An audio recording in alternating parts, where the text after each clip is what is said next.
जबर हरेली दौड़ प्रतियोगिता 2018 वेद पर सदा मस्तूरी में शानदार पहली बछर मयारू संगवारी हुआ अबड़ उत्साह के संग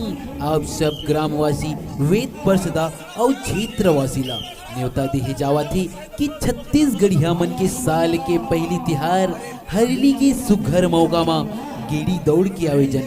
करे जात है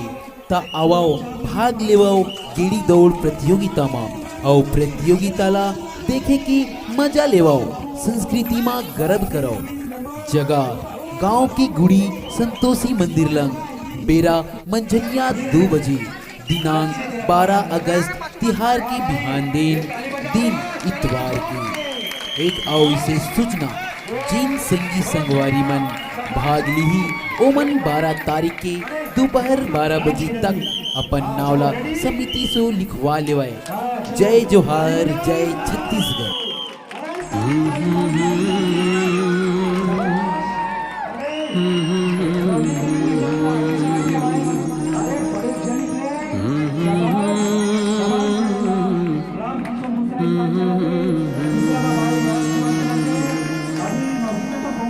मैं छत्तीसगढ़िया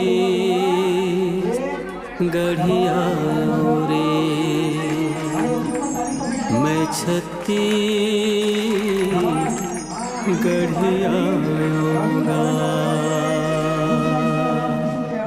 मैं छत्तीसगढ़िया